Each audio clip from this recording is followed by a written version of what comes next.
Good evening, YouTube. Dr. Prime is in and back for another Transformers review. Tonight, as per the title, I will be reviewing Beast Wars Neo Killer Punch. It is a Japanese Transformer. It is a redeco of this Beast Wars Neo figure, Galdart, or also in the American is known as Triceradon, repainted.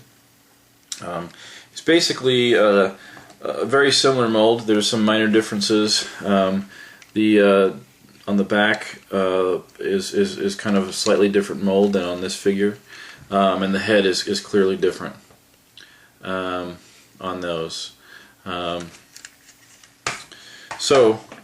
this guy, yes, he is a purple dinosaur. Cannot help but think about Barney on that. But he is a very rare figure. I had a very hard time getting this guy.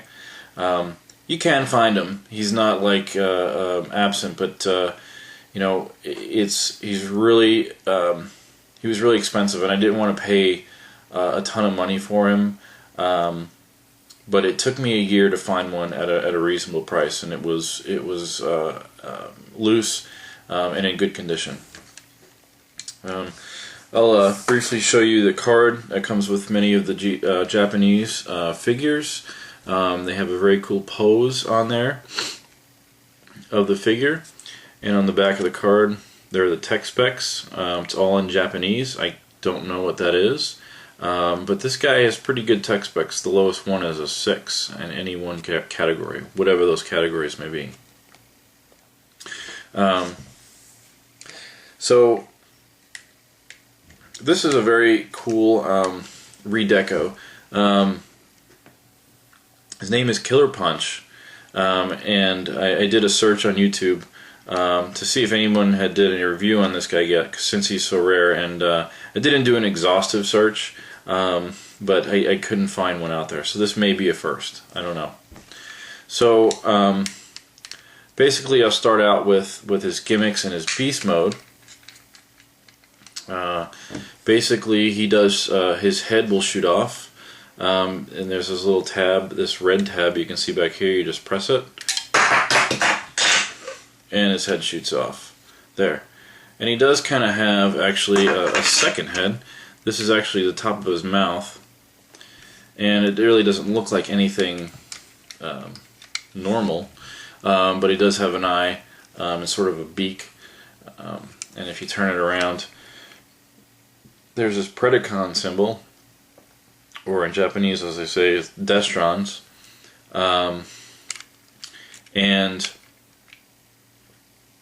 I'll get to the transformation. So the first thing that we'll do is separate the head like that, rotate the feet up, the front feet. The back legs, a little bit of kibble there. You can see his robot legs. You just unfold those, open up the feet, both sides.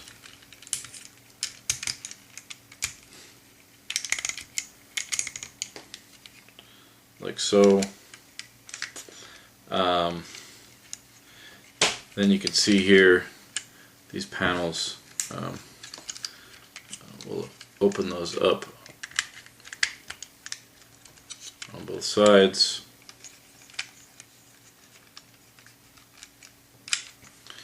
And then take the back of the dinosaur, sort of, actually we'll separate this first out of here. There you go. And open that up, and then one of his fists is revealed and put back there. This is a shell former. If you don't like kibble, if you don't like shell formers, stop watching now. But that's what you're going to get.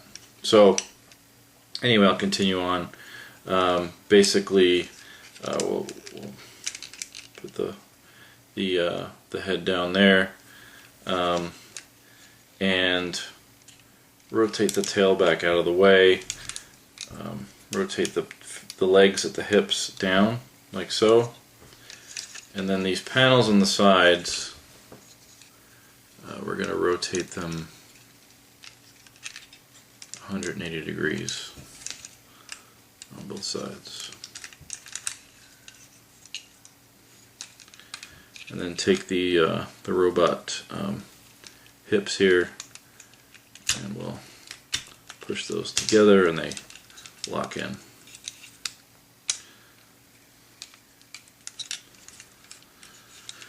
So then you can see here's the robot head. We're going to take the top half of the body and rotate it 90 degrees so that the head is facing forward with the legs facing forward. And then you can see we're starting to take shape into a robot mode. We got our dinosaur tail. We're going to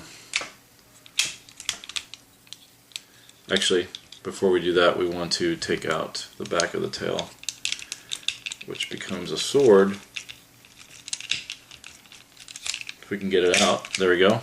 You can see a sword there. Now we're able to take this part of the tail and kind of push it up into place there. So then next thing, we'll get his arm down here and rotated and facing forward.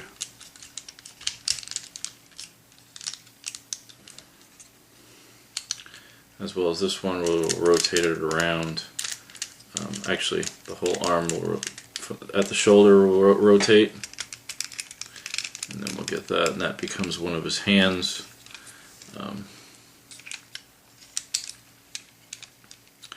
And then for weapons inside the inside of the legs, here we'll just rotate these guns so that he can shoot somebody attacking him from above. Very handy.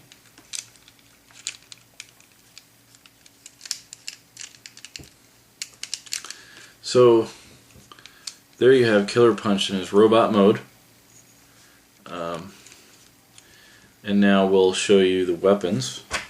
He has this very cool sword here. I like this sword. It's kind of like a samurai sword that will fit, and it's very difficult. I may not get it right away, but taking this and putting it into his fist there, so he can hold that. And then you have actually his head, or his dinosaur head, becomes his weapon. Actually, it could be stored.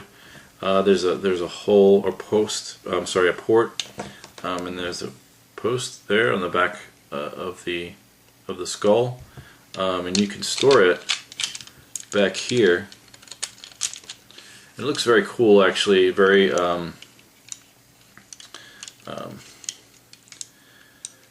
native-like with the horns in the back.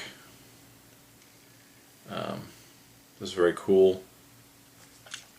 Or you can remove that, and you can take this part of his arm or his hand here, flip this, which was the other head when you release this head. When you release this head, you flip that back, and then you can put that in, and then his head can become a missile. So you can fire it like that. In addition, you can also use the head as a shield. You can remove his sword, take the head and use the same post that you used to plug it in the back, and then plug it in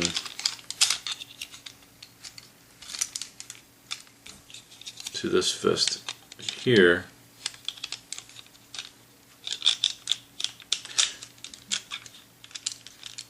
And it becomes, well, it can become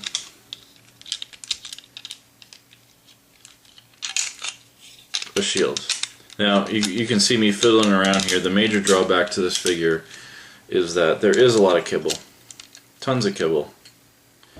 If you're not a fan of kibble, you're not going to want this figure, especially how as hard as it is to get. And there you have it. The head is a shield there, and I'm going to take it off. And the kibble gets in the way. It just totally gets in the way whenever you want to. Twisting him around, transforming him, getting his weapons into his fist. Everything just kind of gets in the way. But however, I really do like this guy. I mean, other than the fact he's a purple dinosaur, he's just another unique figure, another great figure that's from Japan. So if you like unique figures, get him. If you don't like kibble, don't get him. If you don't like Shellformers, don't get him. And he's just a. I wish they would do this instead of doing repaints. They redeco. So this is Dr. Prime. Have a good night. Thanks for watching. The doctor is out.